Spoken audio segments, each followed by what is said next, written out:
Bonjour, bonjour, bienvenue à toutes et à tous sur Cocotte TV. Aujourd'hui, une nouvelle vidéo de présentation et on passe beaucoup de temps avec le nouveau boîtier MSI Guenir 300R Airflow que nous avons dans la version noire. Sachez que le boîtier existe également dans une version white. Nous sommes donc face à un boîtier Airflow compatible ATX EATX qui va proposer 7 slots d'extension avec un montage possible à 90 degrés. On va également retrouver un panneau en verre trempé sur le côté gauche, 4 ventilateurs de 120 mm en ARGB et on aura également un intéressant card holder qui donnera lui aussi dans le RGB. Le tout arrive avec pas mal d'emplacements pour pouvoir installer du SSD et du HDD. Au niveau du tarif, on sera à 169,90 € pour cette version noire. On vous en propose d'en faire le tour complet. C'est tout de suite, c'est maintenant, c'est sur Cocotte TV. Nous voilà devant le Guenir 300R Airflow. On commence comme toujours avec le tech spec. Le boîtier est compatible ATX, EATX jusqu'à 280 mm de largeur. Le boîtier mesure précisément 505 mm de profondeur sur 235 mm de largeur et 510 mm de hauteur. Le poids est de 10,9 kg. Au niveau des limitations, ventirad CPU 175 mm de hauteur maximum, carte graphique 360 mm maximum, alimentation 220 mm maximum. On pourra mettre 4 SSD, 2 HDD et de base le boîtier est livré avec 4 ventilateurs de 120 mm ARGB et on a également le droit à un card holder. Parlons maintenant du style de ce boîtier. On est chez MSI, on retrouve la patte du Guenir, on retrouve des angles principalement sur la face avant. Sachez que c'est très bien fait, on a des très beaux matériaux, les finitions sont impeccables et les ajustements sont très bons. La face avant est intégralement en mèche acier, donc ultra respirante et sans filtre derrière. On le voit par transparence, on va avoir 3 ventilateurs de 120 mm qui sont présents de base. Le tout est monté sur une grille qui tient avec 2 vis à main, qui est totalement amovible et qui est également compatible 3 fois 140 mm. Pour remettre le tout en place, c'est très simple. On se positionne, on rappuie et c'est bon. Sur le côté droit, on va retrouver le bouclier et le dragon MSI que l'on connaît si bien. Sur le côté gauche, on va retrouver un panneau en verre trempé avec des pourtours qui sont peints. Le système d'ouverture est ultra pratique, ultra facile. C'est le même système d'ouverture à gauche comme à droite. On tire, c'est clipsé, la porte ne tombe pas. On reclipse, on revisse et le tour est joué. Dans la partie basse, on va avoir des pieds en plastique qui reprennent la même matière que la face avant et qui s'harmonisent bien avec l'ensemble. Si on passe maintenant du côté droit, on va retrouver un panneau en acier qui propose le même système de maintien à l'arrière. Dans la partie basse, on va retrouver une grande grille qui va être filtrée en interne avec un mesh plastique aimanté. On continue sur le dessus. Sur le dessus, on va retrouver ici le panneau de contrôle avec 2 USB 3.0, un type C, les entrées-sorties audio, le bouton de gestion pour les LED, le reset, le power on. Ensuite, on va avoir un mesh plastique aimanté avec un petit logo de la marque ici et la grille sera compatible 3 fois 120 mm ou 2 fois 140 mm. Hop, petite séance de muscu. On passe sans plus attendre à l'arrière du boîtier. À l'arrière du boîtier, on va retrouver une grille dans la partie haute sur 5 cm. Ensuite, une grille 120-140 mm avec un ventilateur de 120 mm ARGB comme à l'avant. Ensuite, on va avoir l'emplacement pour la plaque IO Shield de la carte mère. On va ensuite retrouver 7 slots d'extension. On a des vis à main, ça veut dire qu'on va pouvoir le tourner. On y reviendra plus tard dans la vidéo. Dans la partie basse, on a l'emplacement de l'alimentation avec des patins en mousse et un filtre amovible en dessous. Les amis, avant de découvrir le reste de notre vidéo, on vous propose un petit peu de réclame pour GVG Mall, notre partenaire pour les clés Windows, un partenaire qui nous soutient depuis plus de 2 ans et on utilise très régulièrement les clés Windows pour nos machines, on utilise aussi les clés Office. Alors, comment ça fonctionne? On vous montre rapidement. Vous allez sur le site GVG Mall. Ici, vous tapez Windows 10. On prend l'exemple de Windows 10. Ensuite, hop, petite vidéo ici qui va vous expliquer comment ça fonctionne. Vous allez faire acheter maintenant sur cette fenêtre où vous allez avoir la licence Windows 10. Vous n'oubliez pas de mettre le code promo CVIP qui vous permet d'avoir la ristourne de Cocotland sur votre clé Windows. Ensuite, vous allez soumettre la commande, vous allez arriver sur la page de paiement. Sur la page de paiement, vous pouvez le voir, vous avez tous les moyens de paiement qui sont disponibles, que ce soit par de la carte bleue, par PayPal, par tout ce que vous voulez. Vous allez faire payer maintenant. Ensuite, une fois que vous aurez payé votre licence, vous allez avoir à l'intérieur de votre panier votre clé Windows qui va apparaître.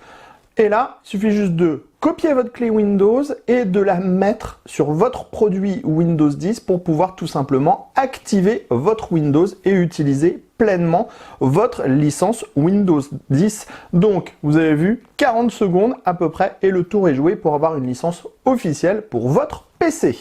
On termine sous notre boîtier Gunnir. On va avoir les pieds en plastique avec des gros patins en mousse. On va avoir les points d'ancrage à destination de la cage HDD. Ensuite ici, on va avoir le filtre amovible à destination de l'alimentation. On passe à l'intérieur de notre boîtier. On est sur un boîtier qui sera compatible ATX, EATX avec les cartes mères en 280 mm de largeur. On a 7 slots d'extension disponibles. Dans la partie haute, on va avoir 3 passages. Au centre, un accès backplate. Dans la partie basse, 2 passages. Au centre, on va avoir un grand cache en acier qui va dissimuler un grand passage. On pourra le reculer ou alors le retirer. Devant ce cache, on va retrouver le card holder qui sera RGB.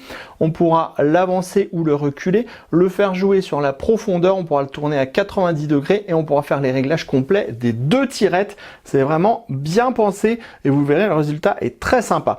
Tout ça est installé sur un cache alimentation qui est aéré, qui pourra accueillir 2 ventilateurs de 120 mm et qui a le droit à un passage à l'avant pour par exemple du water cooling. Justement, en parlant de la partie avant, on va découvrir à l'avant la grille en 3 x 120 mm ou 3 x 140 mm. Elle est totalement extrudée sur la longueur des pales. Donc sur le 120 mm, on n'a rien qui passe devant les pales. Sur le 140 cm, ça sera à peu près pareil. Donc c'est vraiment bien travaillé. La grille elle est amovible pour faciliter le montage et on pourra mettre du radiateur de water cooling en 280-360 mm. Ensuite, on continue à l'arrière avec une grille dans la partie haute de 5 cm, ensuite un ventilateur de 120 mm à RGB comme à l'avant, comme le card holder. Ensuite, on va retrouver 7 slots d'extension classiques. On pourra les tourner à 90 degrés, on va y revenir. Dans la partie basse, on aura l'emplacement de l'alimentation avec des patins en mousse. Enfin, on passe dans la partie haute. Dans la partie haute, on va avoir une grille qui va être protégée par un mesh plastique au-dessus. Cette grille, elle est compatible 3 x 120 mm ou 2 x 140 mm. Pour le water cooling, ça sera 280-360 mm maximum. Avant de passer à l'arrière du plateau de la carte mère, on vous parle des slots à 90 degrés. On a 2 vis à main et si on veut passer à 90 degrés, c'est pas compliqué. On tire comme ça, on pousse. On appuie, on remet le 2 vis à main, on a tous les slots à 90 degrés. Mais on a aussi un accessoire qui est livré de base avec le boîtier avec uniquement 4 slots. Donc même principe, ça se clipse comme ça, ça se sécurise avec 2 vis à main. Et ici on va avoir 2 emplacements en 60 mm pour créer par exemple une sorte de tunnel d'air à l'intérieur du boîtier quand on utilise par exemple un SSD en Gen 5 qui chauffe beaucoup. Autre accessoire qui est présent de base dans le boîtier, c'est ce petit support qui va venir se fixer ici ou là et qui permettra d'installer un ventilateur de 80 ou 120 mm qui pareil va venir aider à pousser de l'air à l'intérieur du boîtier. On passe justement à l'arrière du plateau de la carte mère. On va avoir les 3 passages dont on vous parlait dans la partie haute. On en a un autre à l'avant. Ici, on va trouver 2 braquettes SSD en 2,5 pouces. Ici, on en trouve 2 autres en 2,5 pouces. Ici, on va avoir une grande goulotte avec des scratchs qui regroupent tous les câbles qui sont présents de base. Donc, c'est déjà pré-câblé. Ici, on va avoir le PCB pour gérer le RGB et les ventilateurs. On a 1, 2, 3, 4, 5 connecteurs pour le RGB avec des doubleurs. Donc ça, c'est bien. Et pour les ventilateurs, on va retrouver 1, 2, 3, 4, 5, 6 emplacements. Donc là aussi, c'est plutôt bien fait. Et on a un papier qui explique comment ça marche et qui en même temps va isoler le PCB. Ensuite, on a des systèmes de scratch sur le côté droit, des systèmes de scratch dans la partie basse. Ici, on a l'emplacement de l'alimentation avec des gros patins en mousse et là on a la cage HDD qui est de 2 emplacements, compatible 2,5 pouces ou 3,5 pouces. On apprécie aussi les petites finitions, comme par exemple la petite barre en plastique ici avec le logo MSI qui vient apporter un petit côté haut de gamme à l'ensemble.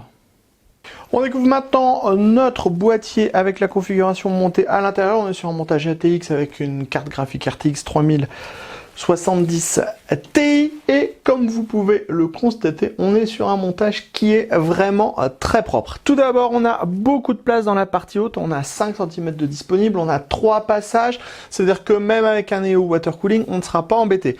Ensuite, on a la carte mère avec le cache qui va dissimuler les plus gros passages, ce qui fait qu'on ne voit aucun trou et donc là aussi, ça apporte pas mal de propreté. Pour la carte graphique, on a fait une installation à 90 degrés avec la plaque qu'on a juste à intervertir avec celle qui est présente de base puisqu'elle est dans le bundle directement. Ça, c'est vraiment une très bonne chose et c'est très simple à utiliser. Vous le voyez, on est à 90 degrés et on a utilisé ici le card holder de la marque qui s'adapte parfaitement à notre carte graphique. On n'a absolument rien changé, mais sachez que vous pourrez l'avancer, le reculer, le tourner. Bref, ça marchera dans toutes les positions, que la carte graphique soit à 90 degrés ou qu'elle soit dans l'autre sens. Au niveau de la partie avant, si vous voulez mettre du water cooling, on aura la place avec la possibilité de mettre du radiateur additionnel qui pourra prendre sa place au niveau du cache alimentation puisqu'on a un passage à cet endroit-là. À l'arrière du plateau de la carte mère, comme on le disait tout à l'heure, tout est pré-organisé, tout est pré-câblé, donc vous n'aurez pas vraiment besoin de beaucoup vous embêter. Attention toutefois, comme on est sur un boîtier qui propose 5 cm de hauteur en plus dans la partie haute, les câbles d'alimentation pour les CPU devront être longs. Si par exemple vous voulez faire ce passage-là avec notre alimentation Pure Power 12M, eh bien il manque 3 cm pour pouvoir aller se plugger. Donc on a fait un passage un petit peu en diagonale pour que ça fonctionne. On a des scratchs partout, ici, là. On a des scratchs au centre avec des goulottes pour pouvoir guider les câbles.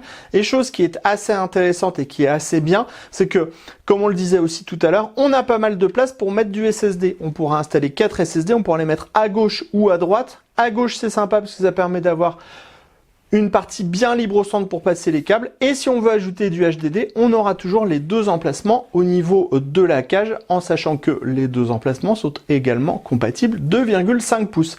Et comme vous le voyez, tout est regroupé avec des scratchs, donc on a un montage qui est extrêmement propre. On termine sur le Gunnir allumé. On est donc, comme on vous le disait depuis le début, sur la version 300R Airflow avec beaucoup de mèches sur la partie avant.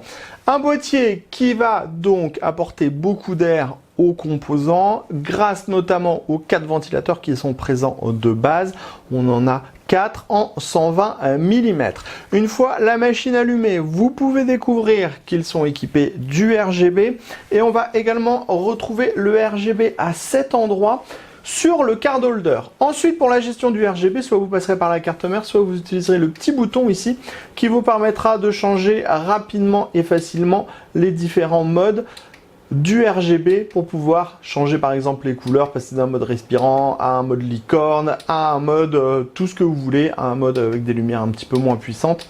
Bref, il y aura vraiment beaucoup de possibilités et ça c'est plutôt sympa d'avoir pas mal de modes qui sont présents de base. On va vous mettre des lumières un petit peu plus flashy pour que vous profitiez aussi du RGB sur le card holder. Ensuite, au niveau des ventilateurs, bon, sachez qu'au maximum, on est sur 420 mm, ça fait quand même du bruit. De toute façon, on est sur un boîtier qui est orienté Airflow. Il est là pour refroidir. Quand on sera au minimum, ça sera beaucoup mieux. Mais pour en savoir plus, rendez-vous très prochainement sur cocotland.com pour lire l'article complet qui sera dédié à ce Gunnir 300R Airflow. Sur ce, on se donne aussi rendez-vous sur Cocotte TV pour toutes nos prochaines vidéos et on vous dit à très bientôt.